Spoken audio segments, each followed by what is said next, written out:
Okay, good morning everybody. Thank you for coming to my lecture. I'm going to be talking this morning about assessing reading, and this is linked to the ideas that we've been presenting in a series of lectures on this European project, where we're looking at understanding how to assess students more effectively if we can. So I'm going to be looking at how to assess reading, and I'm going to think about reading as a process that learners go through when they're trying to deal with text in English. And we're going to think about 4 key questions that we can ask about people reading in English. The first, maybe the most important question we need to ask is, do students need to read in English at all? Is there any reason why Russian students should learn to read English? Question to you. Yes, why is it necessary?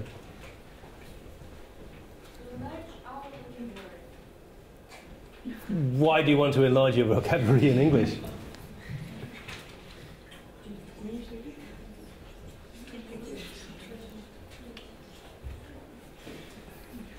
Is there any reason for this? How does it help people to have a big vocabulary in English?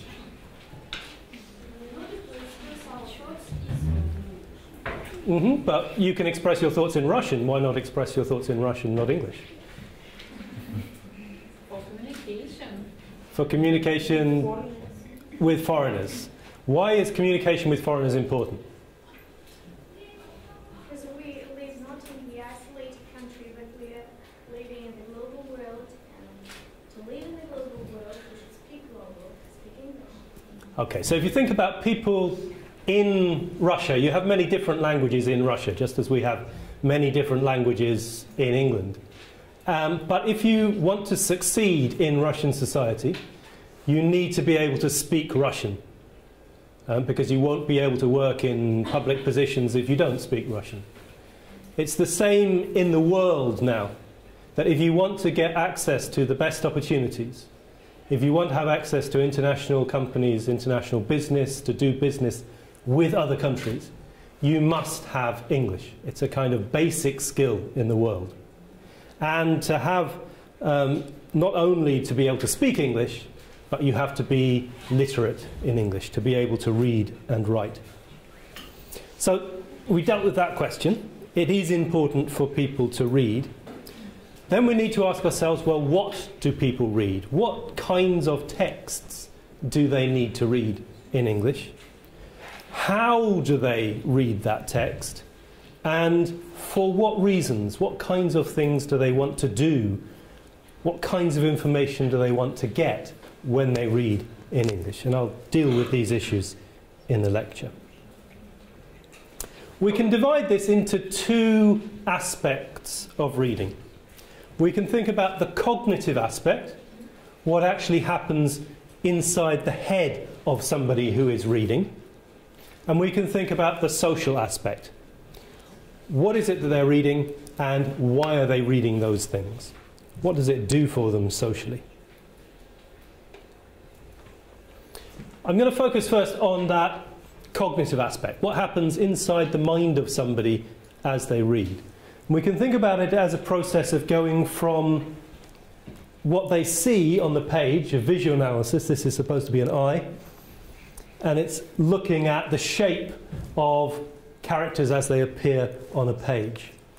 We need to analyze that visual input to turn what we see on the page into words.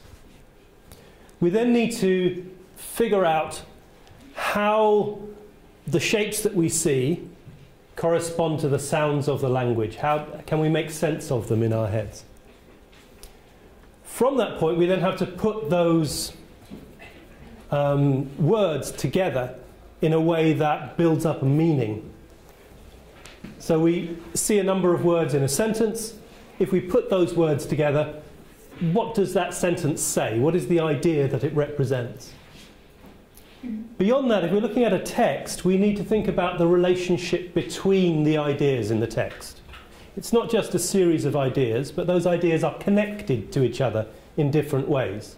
They may be telling us a story, or they may be contrasting two different ways of thinking. And then when we've done all of that, we can put the whole together to arrive at a conceptualization or our idea of what this text is saying to us. And I'm going to take you through this process and think about what this means when we want to test or assess learners. What are the implications? So we can put it in the form of a basic diagram like this, where we've got the processing, the cognitive processing of the language in this box here. So we're analysing the input, we're decoding it, which involves figuring out what the words are, figuring out the grammar, how they fit together, putting that together to form meanings. How does that work in terms of the organisation of the text, and how does that carry us to an idea? If we're not able to form an idea, a clear idea of what a text is about, we then need to go into this process of monitoring and repair. So we try to think, okay, why don't we understand this text?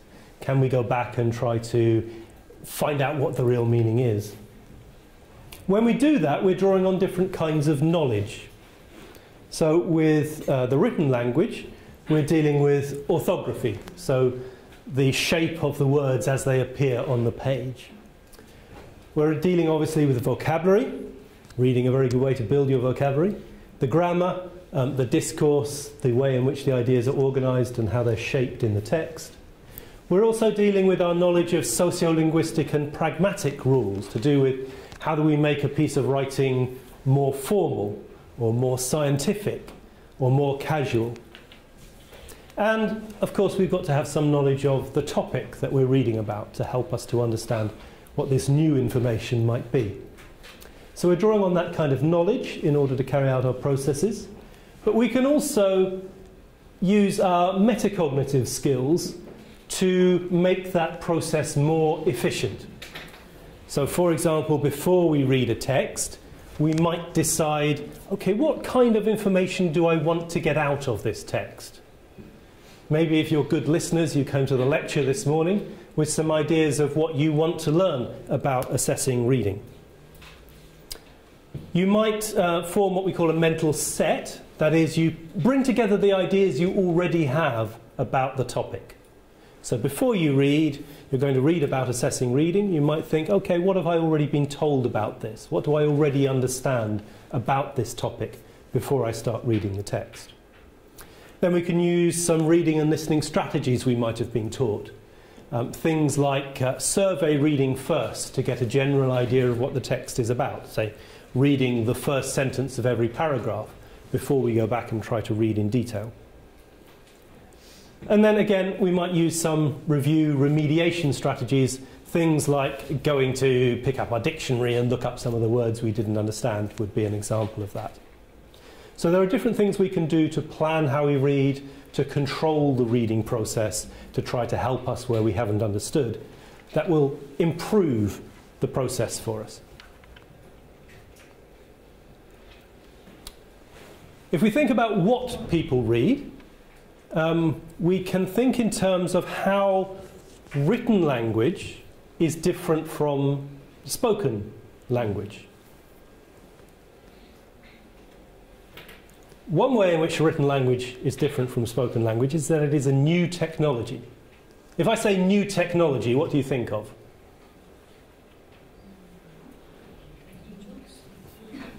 E-books, computers, all this kind of stuff that's on the table in front of me. This is what people think when you say new technology. So how is writing a new technology? So using the internet, of course, that might involve new ways of reading. So in that sense, it's new technology, yeah. But actually, writing itself, I'm going to suggest, is new technology. How long have people been writing?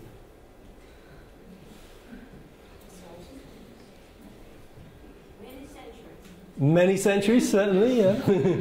About how many centuries? Anyone want to suggest? About 6 centuries, wow. It's not quite that new. It's been about 5,000 years since we first had writing systems. So about 5,000 years. But actually we've been speaking to each other for how long? Much longer, certainly. Nobody really knows, but certainly at least 500,000 years. So writing is probably only about 1% of the time that we've had language, if that, that people have actually been able to write anything, keep a permanent record of it. And if you think about most people in the world, how long have the majority of people in Russia been able to read and write?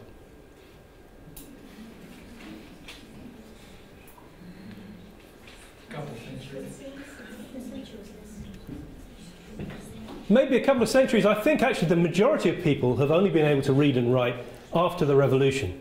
So actually less than 100 years. I mean, certainly in England 150 years ago, most people in England could not write their own name. So for the majority of people, writing really is quite new. Not quite as new as computers, but only 100, 150 years old.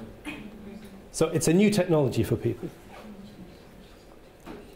We can also say that written language is socially contextualized. When we read, or when you read Russian, I'm not sure about English, but when you read Russian, you do it for a purpose.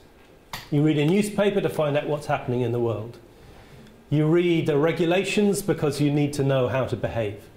You read signs in a railway station because you need to find the platform where your train is leaving from. So we always have some reason, some social reason why we read a certain text. And we know that means that writing is very variable. A text message is a very different kind of communication from a scientific textbook. A sign in a railway station is a very different kind of communication from a newspaper article. There's a lot of variety in the kinds of things that people read. If we compare it with speech, we know that there are a lot of important differences between spoken language and written language. And this is something that people who make language tests often forget. They go and they find an extract out of a book and they read it and record it and think that that makes it like spoken language. It doesn't. It makes it like written language read out loud. In general, speech is much less permanent in that we don't usually wear recording devices that keep what we say, but we do have a permanent record of writing. It's planned, so we can think about how to organize the ideas much more carefully than we can when we're speaking. It's distant. When you read a piece of writing, you usually do not have the writer in the room with you. You can't ask them questions as you go. Orthographic, obviously, it's words on the page instead of a stream of sound. It tends to be more complex. So the grammar of the written language is more complex than the grammar of the spoken language. We speak in short, simple sentences. We write in long, overcomplicated sentences. Written language tends to be more formal, so we use longer words, we use more nouns in the written language than we do in the spoken language where we have more verbs.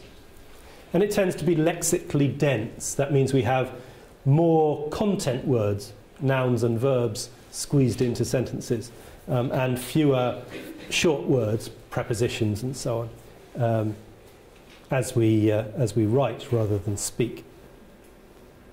So there are a lot of important differences between written and spoken forms of the language. We think about the kinds of things that people read. We can describe different types of text. Somehow they're not appearing. But we could think about people reading newspaper articles, contrasting that with people reading scientific reports, reading novels, reading poems, reading all kinds of different text. So if we're going to assess students, we need to think about, well, which kinds of text are most important for these people? What will be of interest to them in their lives, rather than just trying to pick a text that might be easy to test. That means we can also think about different reasons for reading these different sorts of text. Sometimes we read just to find out more about very familiar topics. Reading a newspaper is an example of that. Usually we already know something about a news story, and we're just finding the latest information about that story. So the topic is familiar already, and we're just adding a little bit to our knowledge.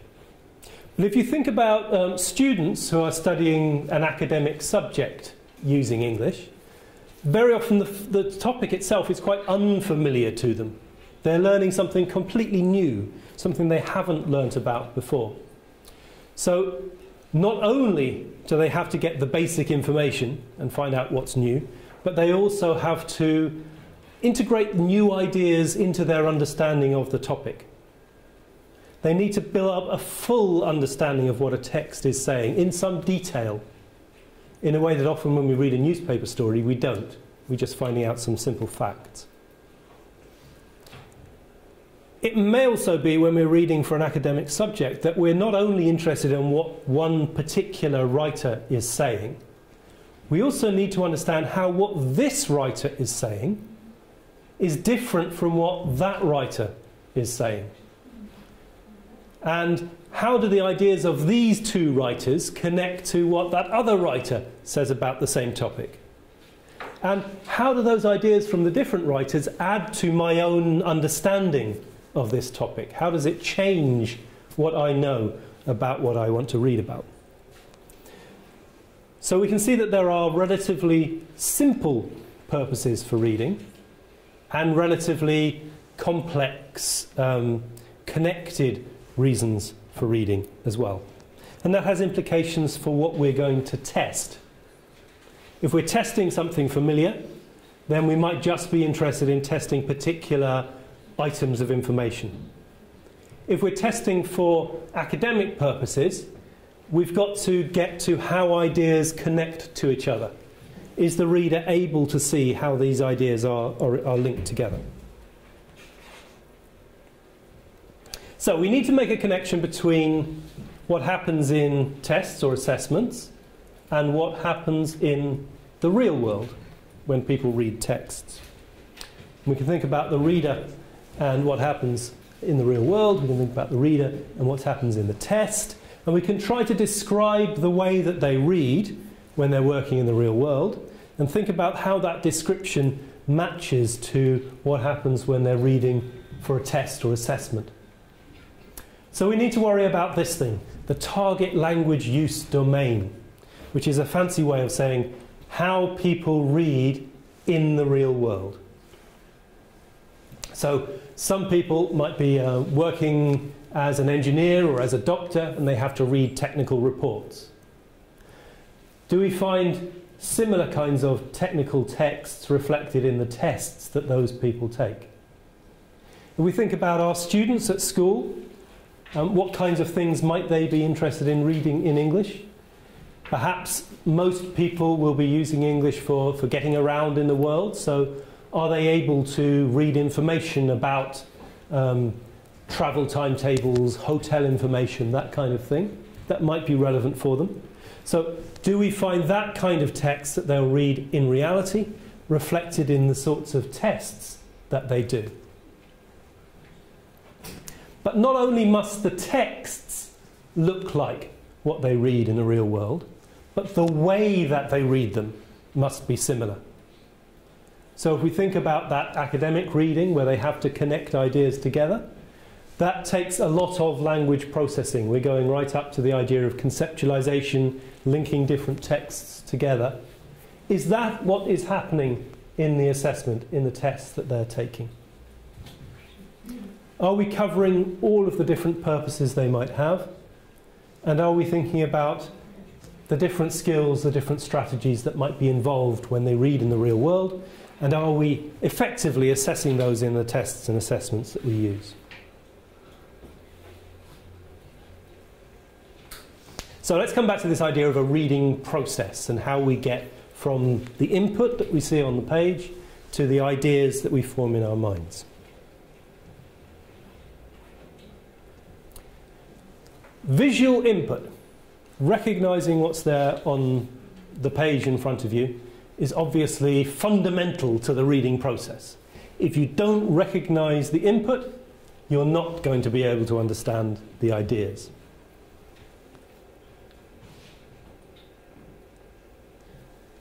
This is how it works.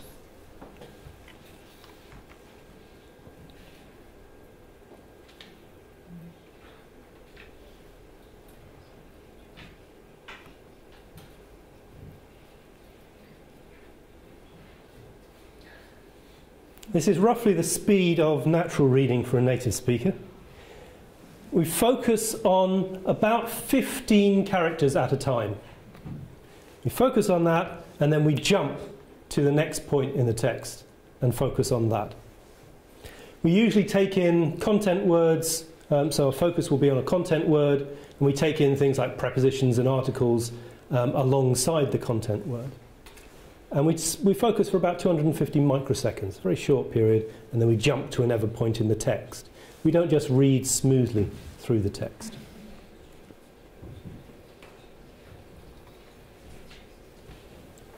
Now this can cause problems for people who have an alphabet system that is different from the English one, or the Latin one.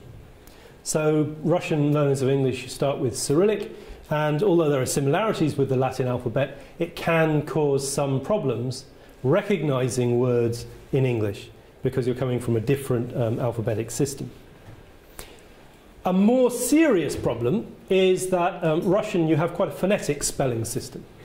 So it's quite straightforward to turn the characters on the page into sounds. In English, it's sadly not quite so straightforward. So recognizing the correspondence between the shape that you see and the sound or the word that that creates can be problematic. So we've got this case here, where we've got the or sound. Walked, fought, taught, and ought. 4 different ways of spelling exactly the same sound. That causes problems for learners. And when they sound things out, it can come out rather different. Or here we've got an a sound. We've got an, which seems to be anger, and it's the same dagger. So what's this word? Danga, or danger. It's dangerous. It's very difficult to deal with these kinds of issues. And this can cause, particularly the early stages of language learning, this can cause real problems in being able to access reading texts. So we need to find out if particularly younger learners are having trouble with these kinds of issues. What kind of test could we give people to see if this sort of thing is causing problems for them?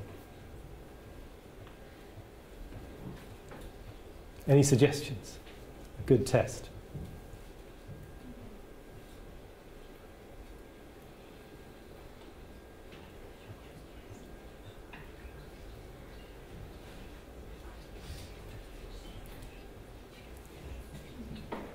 No, it's really hard.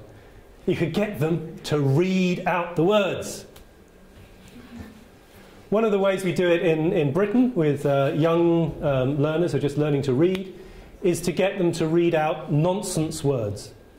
Sometimes they might recognize a word like danger because they've seen it before and be able to read it, but they're not able to match up to decode the sounds of the word.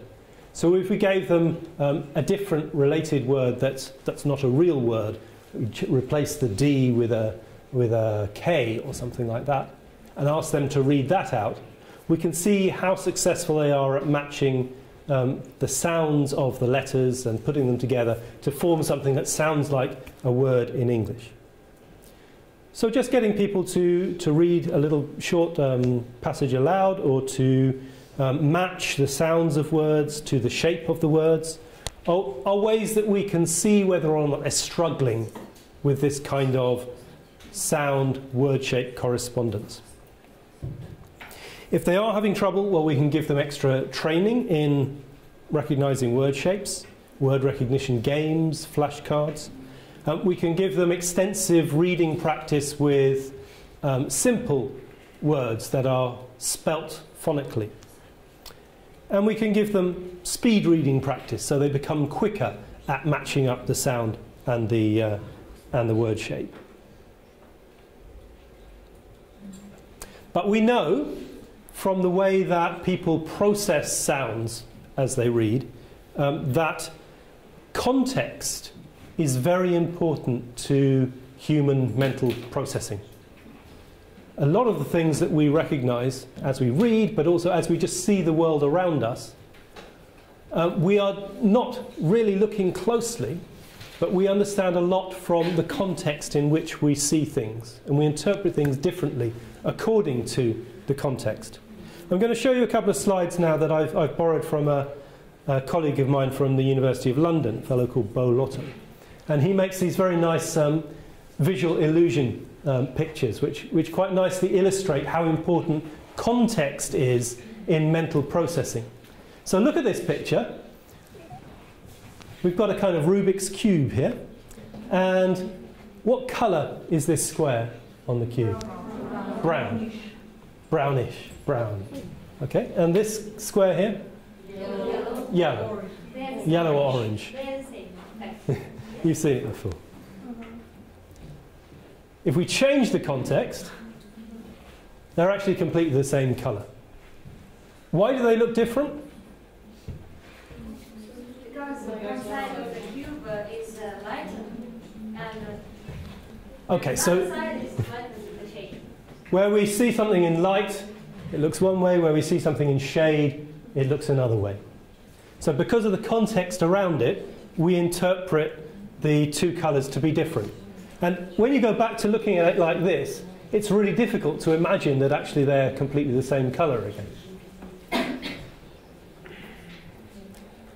And it kind of works the same way with reading and recognising what you're seeing. Once you become a fluent reader, you rely perhaps even more on the context around the shape of the word that you're seeing than on actually reading and recognising every letter of the word. I'm going to illustrate that to you by giving you a reading test. Did I tell you I was going to give you a test this morning? So, let's see how well you can perform. I'm going to display on the screen something that I want you to read aloud to me. So, are you ready? I'm listening. Read out for me.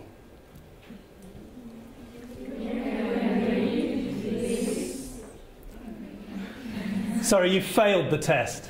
That was terrible. I want to hear it clearly, loud. Try again. You can read this. Congratulations, you passed. Now it gets harder. Try the next one. You ready? Yes.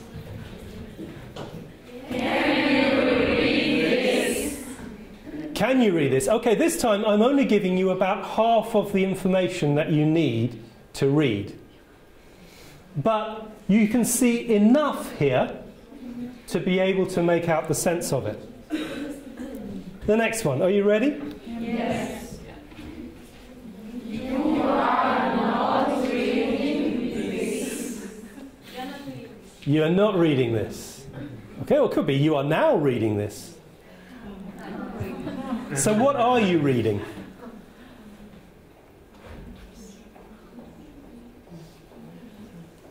You've got, again, enough information here on the screen. I've taken away the second half of every word, but you still have enough information, because you are fluent readers of English, to be able to make sense of what's on the screen. There's a testing technique that's very popular with people who enjoy testing, but very unpopular with people who take tests, which is to take away the second half of every second word. It's called a C-test. People don't like it because it's a little bit too much like a puzzle. But you'd be given you, and then I take away the E, and then I give you not, but then I take away the second half of reading. People who are good at answering C-tests tend to be very fluent readers. because they're very efficient at understanding the knowledge. They have the knowledge of the shape of words, but also of grammar, of vocabulary, that they can supply the second half of every second word. I'll try you another one, a little bit trickier. Are you ready? Yes.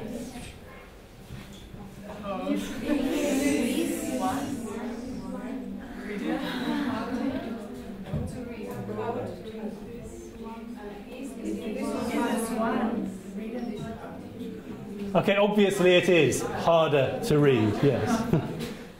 So is this one harder to read? Maybe, I mean, the information is missing. Why is it harder to read than the last one? You still have half of the word.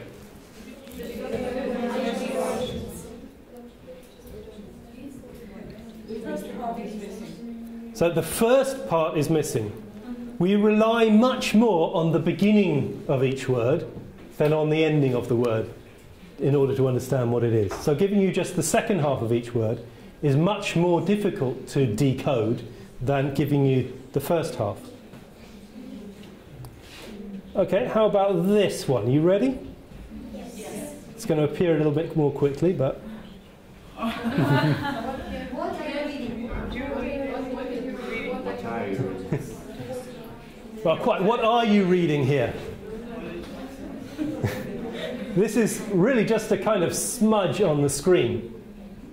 But again, because you are skilled readers, you're able to recognize that this is more or less the shape of a what are you reading. And maybe because we've had all these sentences about reading, it's helped you to figure out that this means reading. And well, we can sharpen it up a bit. Makes it a little bit clearer. But even with only a hint of the shape of the word, you're able to read it quite effectively. Now this one, people don't usually get it, but a couple of people did the last time. Let's try it.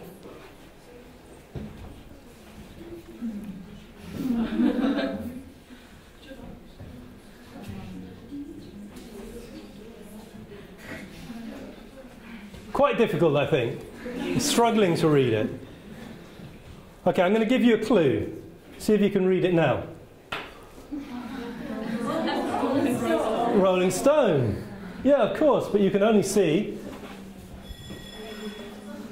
even less than I showed you before. So why can you read it now? Why have you suddenly...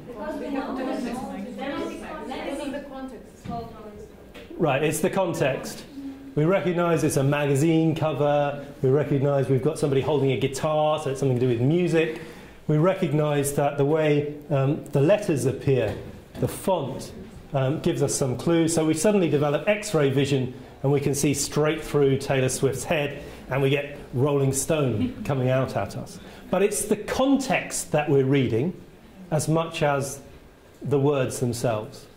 Even if you couldn't see any of the letters, you'd still maybe recognise this is Rolling Stone. So even at the level of input, context, the visual context, can be very important to reading. And especially for lower level learners of English, understanding simple things like signs, the context in which that sign appears, can be a big help. So when we're teaching people to read, we very often give them picture books that show them the story as well as allowing them to read the story. So that's how decoding input works, that we're going from a shape on the page, we're turning it into recognizing words. As we become more fluent readers, we need less and less in the way of visual cues. And we can assess how successful people are at readers to some extent just by seeing how good they are at dealing with reduced input. So vocabulary is obviously something that's very important as well. What's the most common word in English? What's the word you see in the most places? I might be, I think probably not, because we don't always speak about ourselves. Articles are very, yeah, so and the are among the most common words. I think the probably is the most common. We can collect huge amounts of text from different places and put them together in what we call a corpus.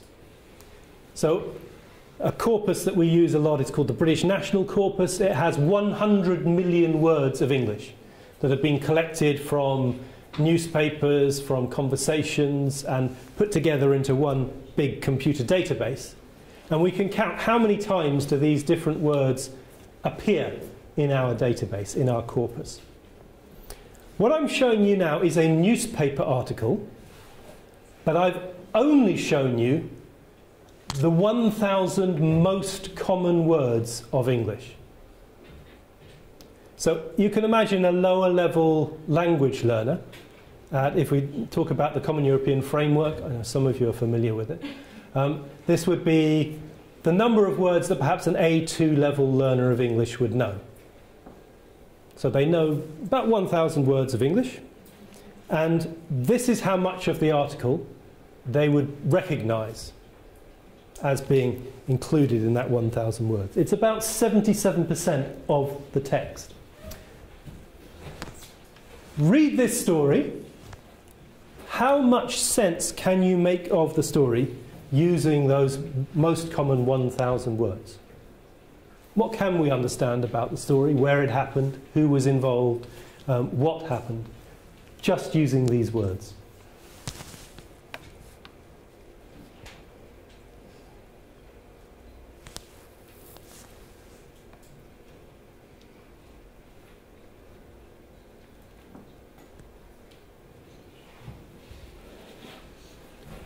I've given you the bonus of telling you a place name as well as the most common 1,000 words.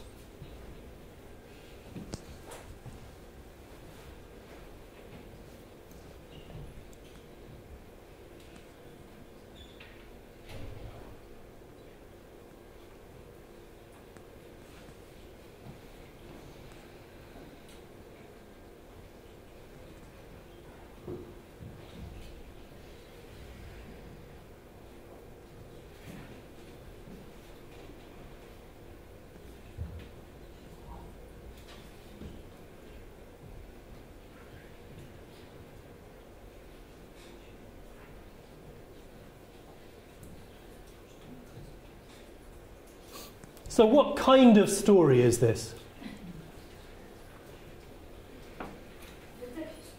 Something, maybe a detective story? We've got police involved, yeah? Anything else we can say about it? Someone did something wrong. Somebody has done something wrong. We can understand this much, yeah? So somebody's done something bad. We've got things like the police. We've got he realised what he'd done. It was pretty stupid. And police officers were waiting for him. So somebody has done something wrong. We understand this much about the story. But because we only understand about 3/4 of the words, we don't really know much of the detail of what's happened. So this makes it difficult. An A2 learner of English would not be able to read this text because there are too many difficult words for them. So let's give you a few more. I'm going to give you the second 1,000 most popular words in English and see what that adds to our picture.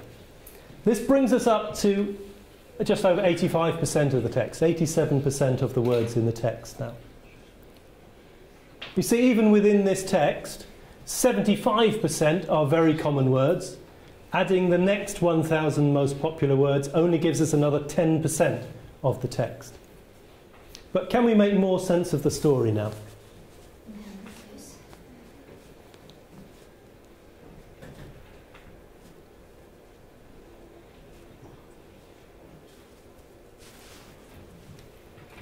Okay, so what more have we learnt?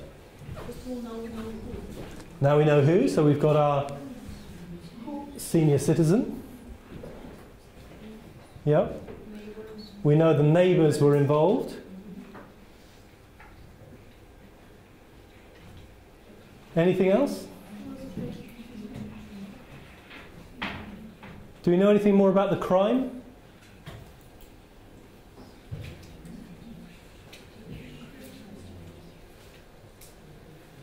Okay, so he's caused some damage, criminal damage. So he's broken something like that. But still, even though we have most of the words in the text, nearly 90% of the words in the text, we still can't really get the details of the story. We can't form a complete understanding. So let me give you a bit more. I'm going to give you the third most popular 1,000 words and the fourth most common 1,000 words.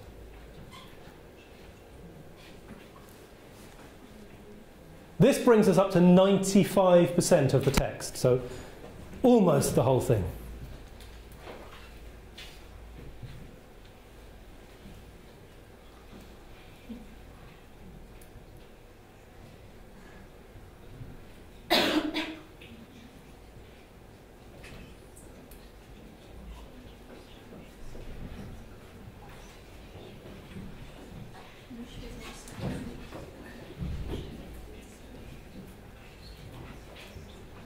Okay, so how much of an understanding can we get by adding in these extra words here?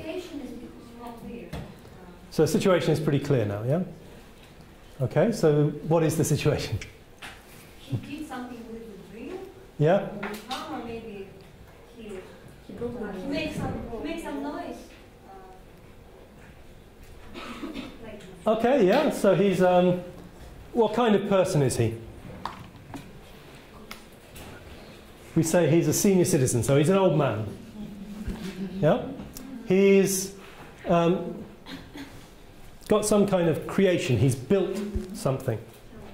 We find he's gone underground, so he's gone into his cellar.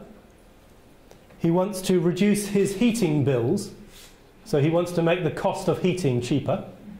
So in his cellar, he's built a new wall. What's the problem with his new wall?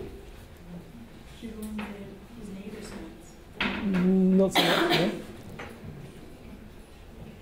The problem with his new wall is that it blocks his door. So he can't escape. He's in his cellar, he's got a new wall, but he can't get back out into his house. He's stuck underground. So, if you're stuck underground, you just built a new wall, what would you do?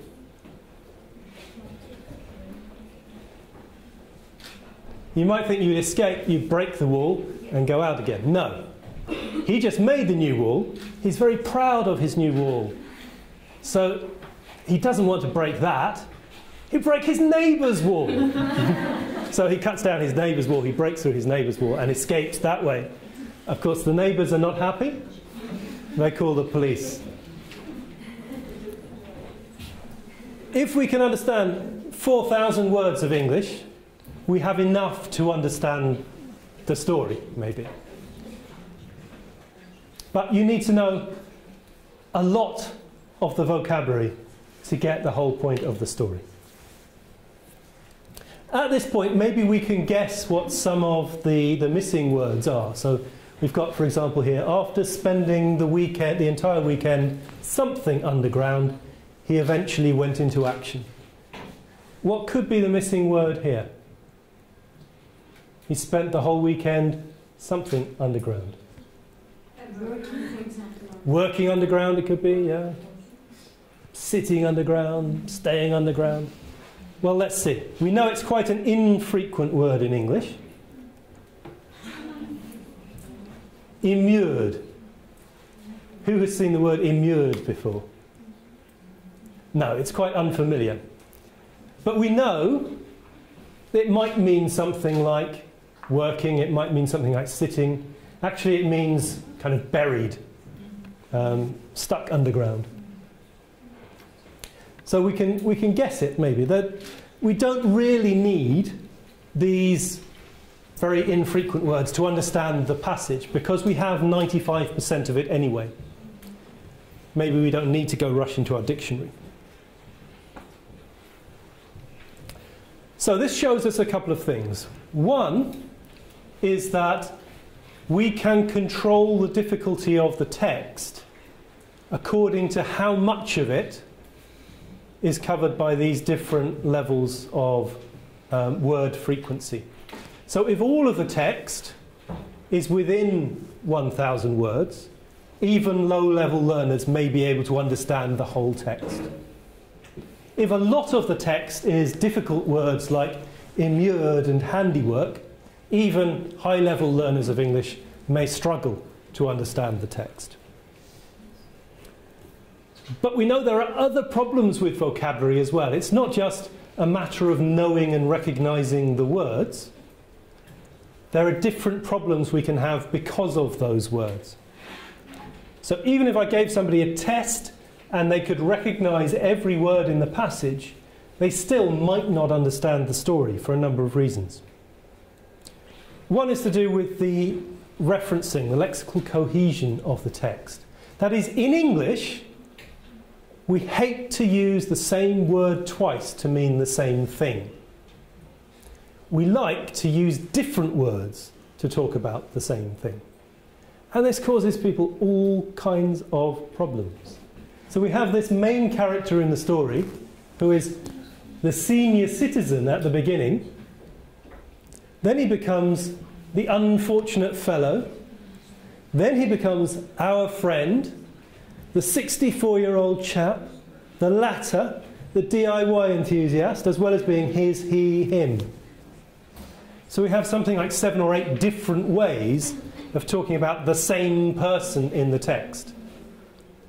So one thing we could do if we're testing people's ability to understand a text is simply to find out, do they understand how many people are involved in the story?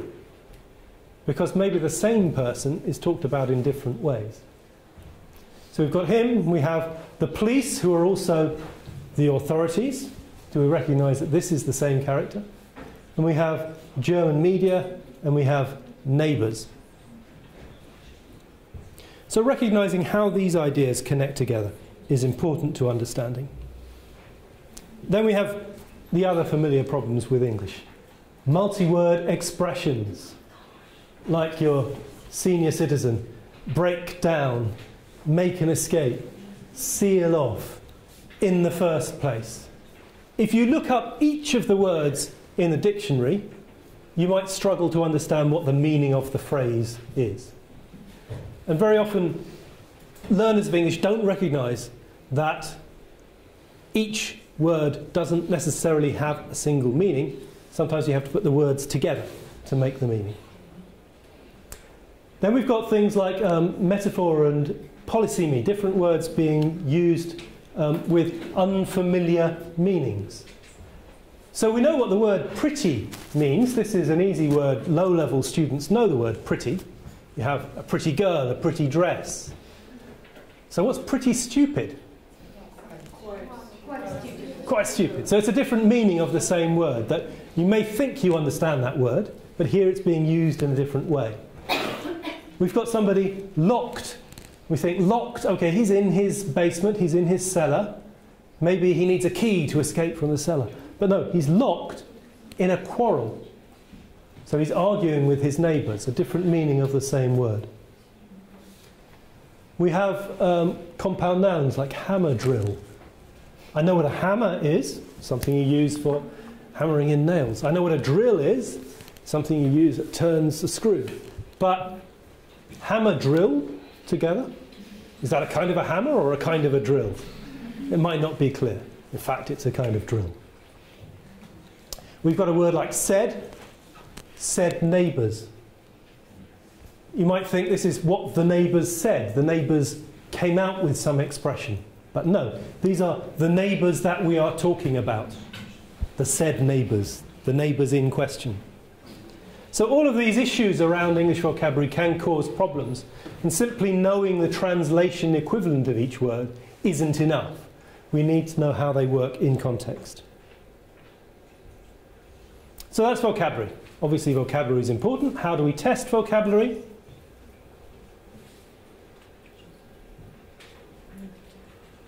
Trick question. We could give a basic vocabulary test. Just check whether people understand the meanings. But we've seen also that we need to also assess vocabulary in context. Do we understand that the same word can mean different things according to where it occurs? Okay, how important is grammar to understanding a reading text? It's the most important thing. Okay, so context is not important. Grammar is the thing. I know English teachers love grammar, so let's see how important grammar is. Okay?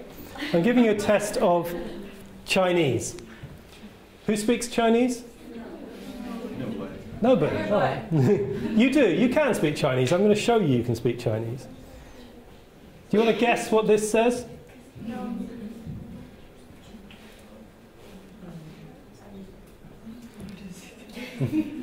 Where might you see this sign? On a construction site, yeah. What's it telling you?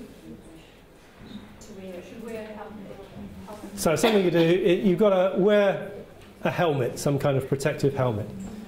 Okay? So you told me you couldn't understand Chinese. Actually, you can understand Chinese. Safety helmets must be worn. Okay, what kind of grammar is this? What's the structure? It's a passive. It involves modal and it's imperative. Safety helmets must be worn. So this means what? If I want to go on this construction site, you must put on a safety helmet. If I don't have a safety helmet, it's dangerous. Not just dangerous. You can't come in. Okay, so no safety helmet on your head, no entry to the construction site. Somebody will tell you, go away. Okay, let's have a look at a different one.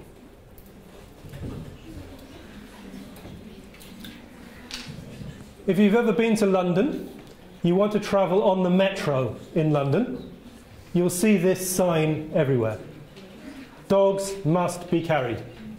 You have moving walkways, escalators, and you'll see this sign at the top of the escalator. It says, dogs must be carried.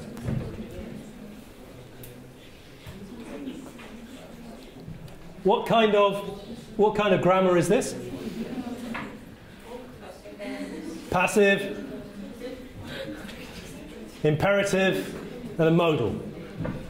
Okay, it's exactly the same grammar. Exactly the same grammar.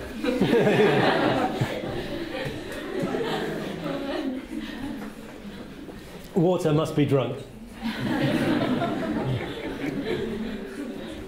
So exactly the same grammar means exactly the same meaning.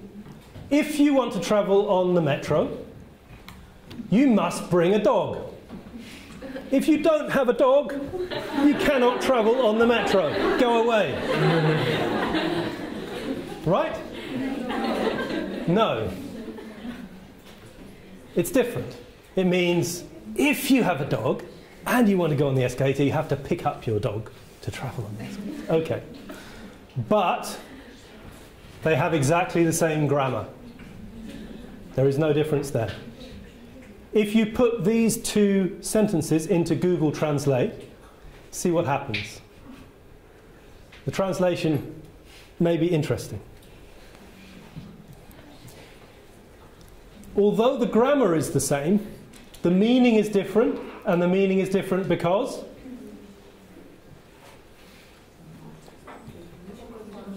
it's the context. Yeah, we know that if you want to travel on the escalator, you don't have to have a dog.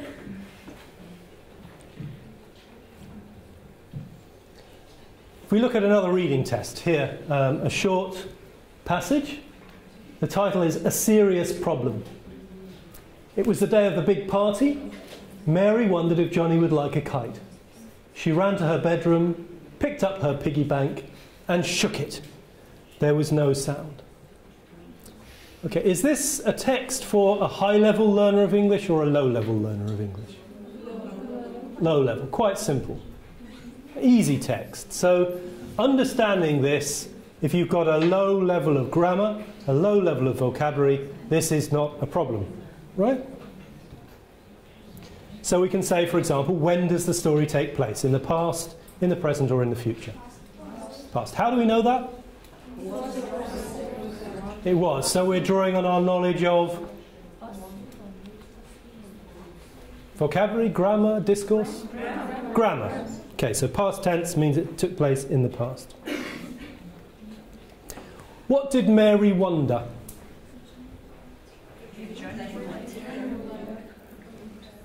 Okay, so we know Mary wondered if Johnny would like a kite. What knowledge are we basing our answer on now? Is this vocabulary, grammar, what? Vocabulary. Vocabulary. So we need to understand the meaning of what vocabulary to get that?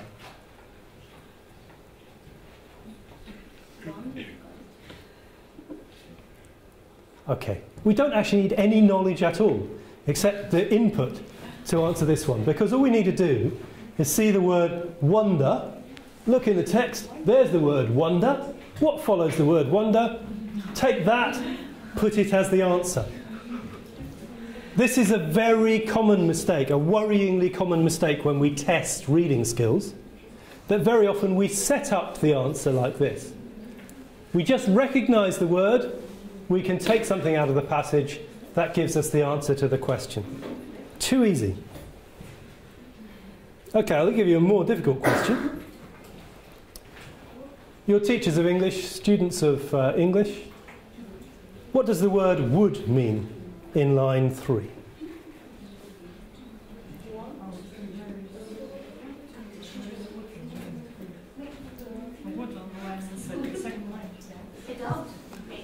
It's actually in line 3, yeah, that's another common mistake. Unless we think this is line 1, line 2, line 3. I'll go with that. That sounds better.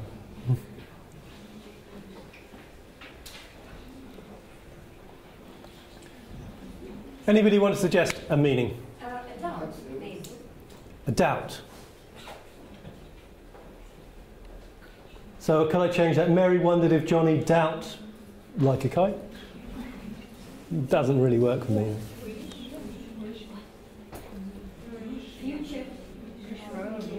Now you're telling me about the function, not the meaning. Okay, it's a tricky question. It's difficult for you to tell me what would means because it doesn't really have a meaning. It's got a function in the text. It doesn't really have a meaning in the text.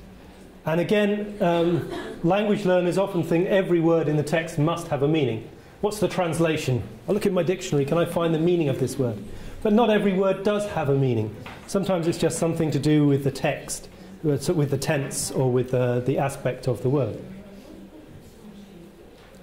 What's a kite?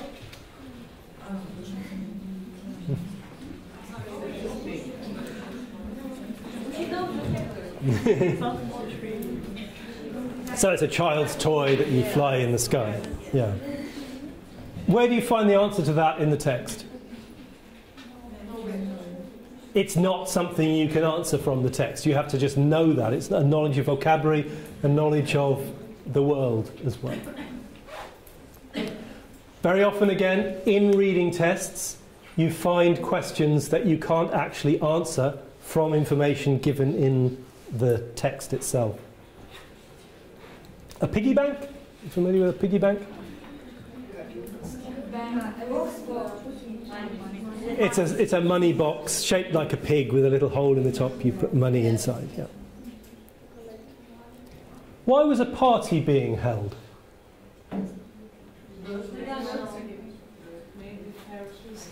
Again, it's not said in the text. Why would you think?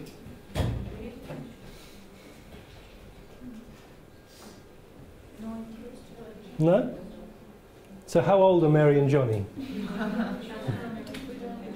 Are they old people, middle-aged people? They're probably kids. How do we know they're kids? Piggy banks, yeah, associated with children. What's the connection between the kite and the party? Probably a present, a gift. So what sort of party is it? Maybe a birthday party, yeah, you imagine. Why did Mary shake the piggy bank?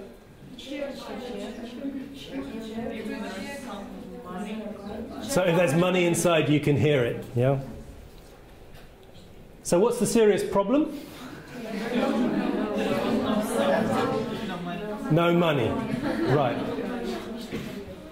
If you're going to say you understand this story, you have to know that the serious problem is that she doesn't have money for the present.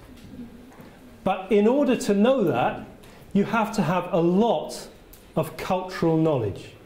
You have to know that children have birthday parties. You have to know that a kite is a sort of toy that might be appropriate as a birthday present. You need to know that Mary and Johnny are likely to be young children. If you don't have that kind of cultural knowledge, you're not going to be able to understand the meaning of even a very simple story like this one. So context is hugely important.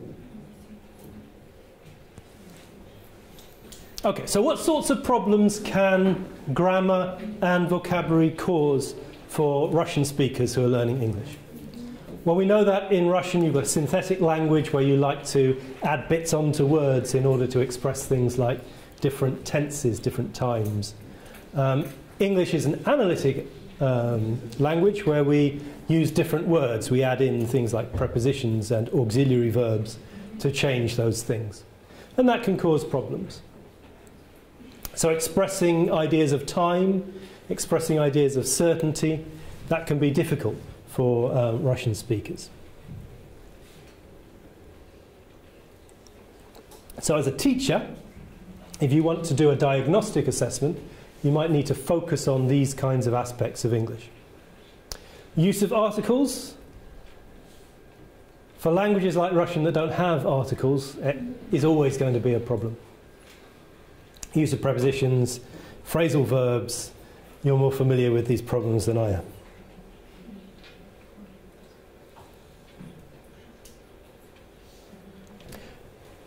So that takes us up to the level of grammar. But then we have to see how the ideas in the text connect together. And that brings us into the area of text structure. How are different kinds of texts structured in a way that helps us to arrive at the overall idea of what the text is saying? So we have different things like narrative sequences, which tend to go from events in the past towards events in the future. We have descriptions, we have cause and effect, we have patterns based on problems and possible solutions to that problem, and ways of saying which are good solutions, which are poor solutions. Definition structures, where we say Russian is a language that is based on classification descriptions and comparison and contrast. If we can recognize these kinds of patterning in texts, we have a much better chance of building up our conceptualization of what the text is about. And the way that texts are structured in English is sometimes a little different to the way that they're structured in other languages. So it's said sometimes that when Russian people write in English, they use more digression. They talk about more related topics rather than focusing very closely on a particular topic. I know from my experience with Russian students that aspects, sociolinguistic aspects like formality and politeness can be problematic. Sometimes I get essays which are written in a very formal style. They read like a Victorian novel, beautifully written, but it's not a scientific essay. Sometimes I get essays that are written more like a personal letter, lots of contractions, and it's, hey guys, I really feel like this is a really cool subject. And again, it doesn't work very well. So it's being able to achieve the right level of formality and the style of different types of writing.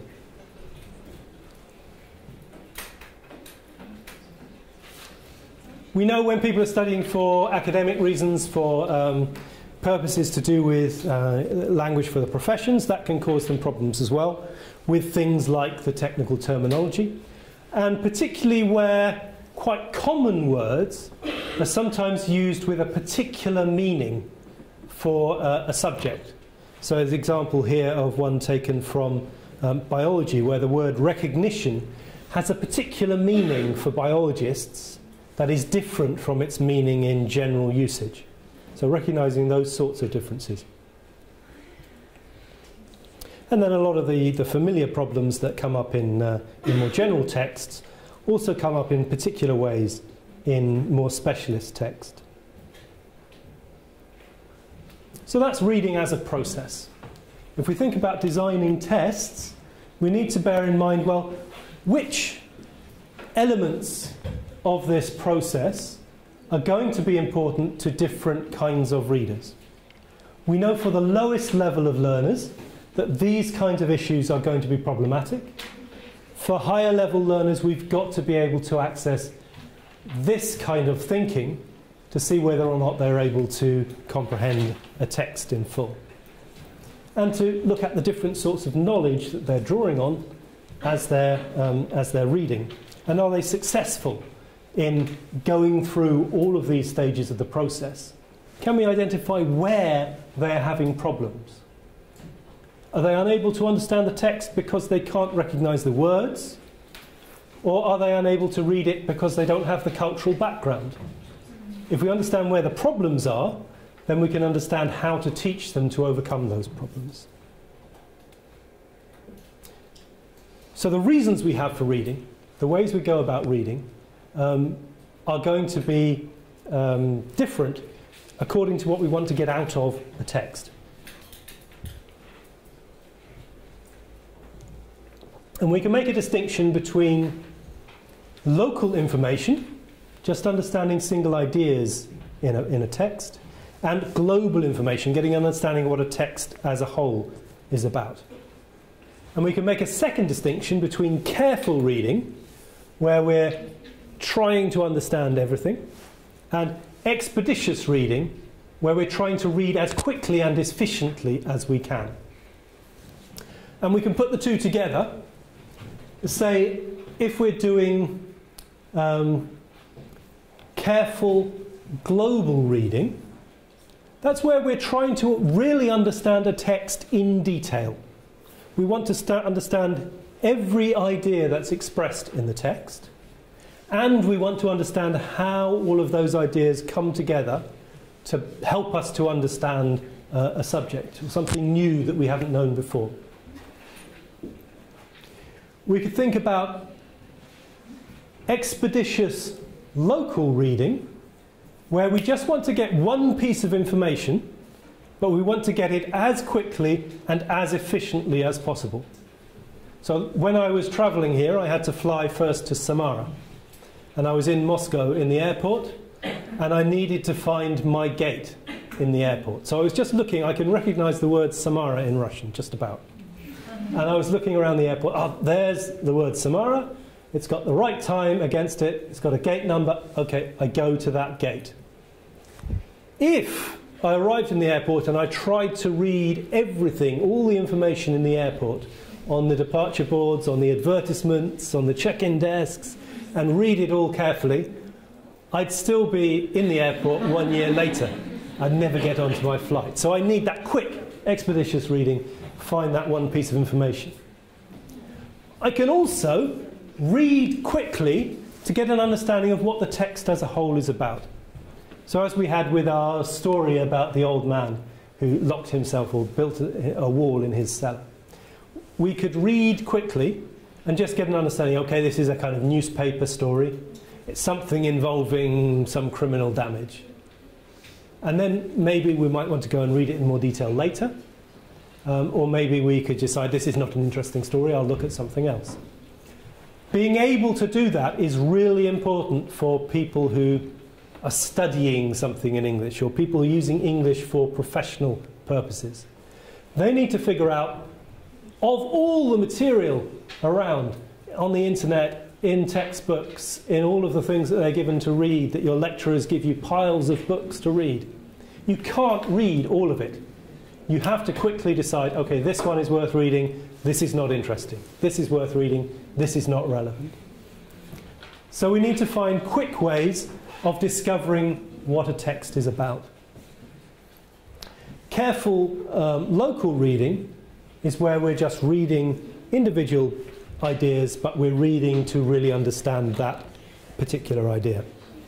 Maybe just trying to decode particular words or trying to figure out the meaning of a certain sentence. Okay, some expeditious global questions we could ask. Things like gaining a general idea of what the text is about, getting the topic, is it a topic we already know about, what's the text going to tell us about this topic, and which parts of a text, maybe there's a particular chapter, particular section that we really need to understand and read in detail. I'm now going to give you another reading test. Look forward to that. This one's based on the idea of reading speed. Expeditious global reading. I'm going to show you a text. It's 170 words long. I'm going to give you 10 seconds to read it. If you were to read it in 10 seconds, that would be about 1,000 words per minute. That's a very fast speed. Natural reading speed for a native speaker is about how many words per minute?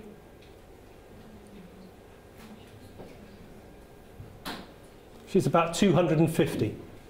Now, 250 words per minute is a fairly careful reading speed for a native speaker of English. So I'm asking you to read at 1,000 words per minute. You cannot read the whole text, but maybe we can get an idea of what the text is about. But you'll have to be quick. Are you ready? Okay, here comes the text. 10 seconds.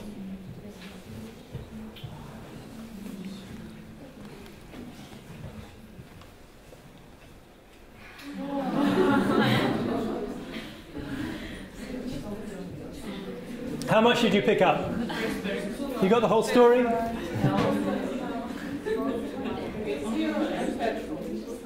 What kind of text is it? It's a letter.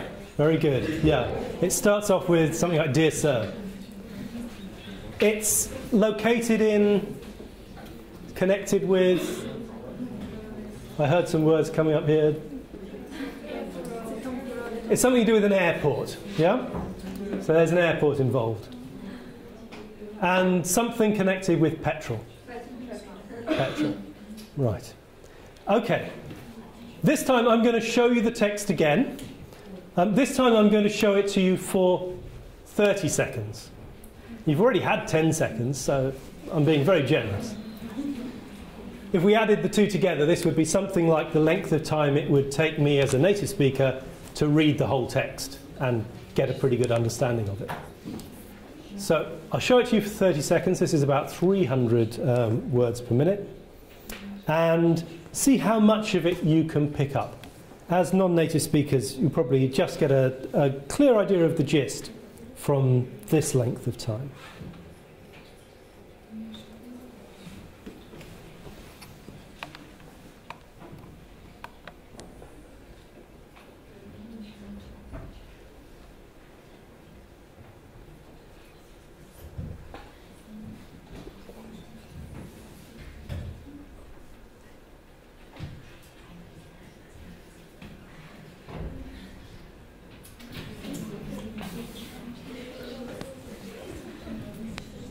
Okay, let's see what we can add to the story. Okay, so we know it's in an airport. We know there's something connected with petrol. We know there's a smell of petrol. Okay, so on the plane there was a smell of petrol. What caused the smell of petrol?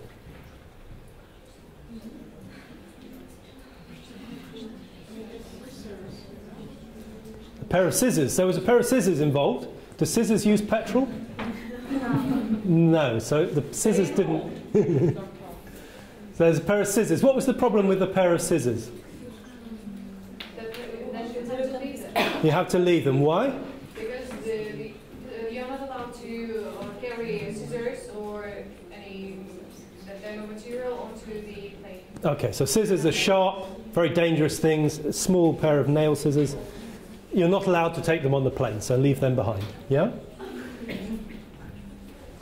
Okay, you arrive on the plane, and what's the problem? That's a smell of petrol. Smell of petrol. Where's the smell of petrol coming from? Nobody picked that up. Petrol tank. Planes don't use petrol, as it says in the story. So it can't be from the petrol tank. From someone's back. Let's see if I can get it to come up again. Here we go. Where does the smell of petrol come from?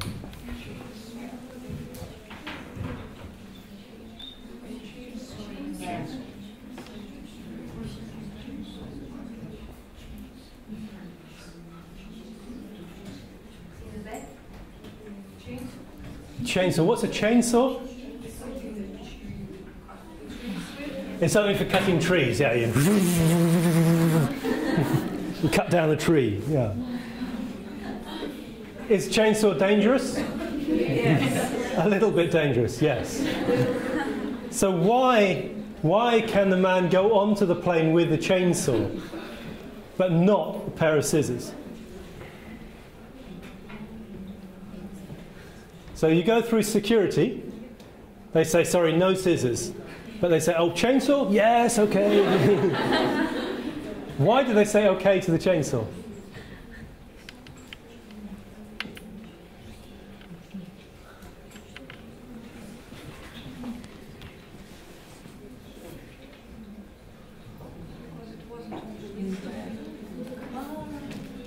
It was not on the list. So a security guard, they have a list.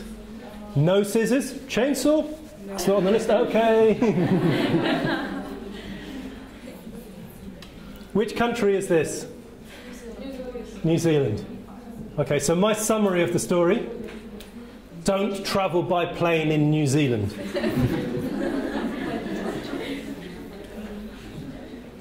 Okay, so I could use this as a test, and I could ask you to give me a summary of the story, and I could see how good you are at speed reading. My conclusion would be you need to practice your speed reading. You're a little slow. Other universities got it quicker than you did, so you need to practice this one. If we want to test how good are people at reading quickly, then what do we have to do?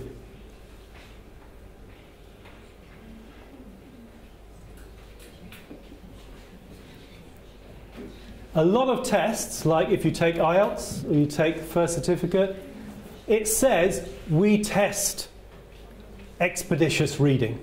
We test whether people can read quickly and get the overall idea of a passage.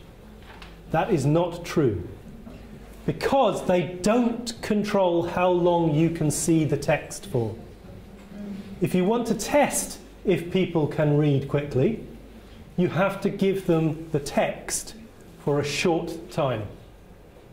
If I give you the text for 10 seconds and take it away, I can test, are you actually able to read this quickly? If I gave you the text for 10 minutes and said, can you understand it? I'm testing your slow, careful reading, not your speed reading. So to test expeditious reading, we have to control the time available. Expeditious local reading, I could give you the same text again, but I could just ask you about details in the text, not the whole idea. So I could ask with a story, I could ask these kinds of questions.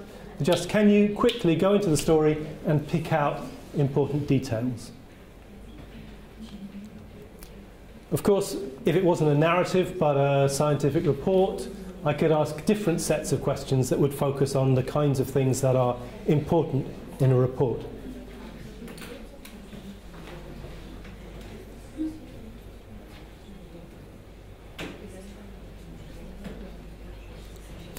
If I want to test if people have a good understanding, if they're able to build up a good, clear understanding of what a text as a whole is about, I can get them to fill in this kind of diagram, where I get them to show me how the ideas in a text are connected together.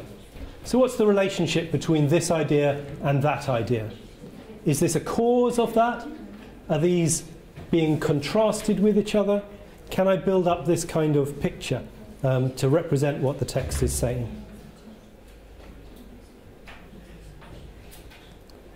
Another way of doing that, of course, is to get people to write a summary. And the shorter you make the summary, the more challenging it is. Can you summarize 5 pages in 2 paragraphs? 1 paragraph, 1 sentence. Okay, so that's it. That's an overview of assessing reading. So I think the main point is that we need to think very carefully about the reasons why our students need to be able to read and the problems, the difficulties they might have with reading, and focus the kinds of questions that we ask them on these different kinds of difficulties that they might have, to see if we can identify ways of helping them to overcome their problems. So thank you very much for listening, and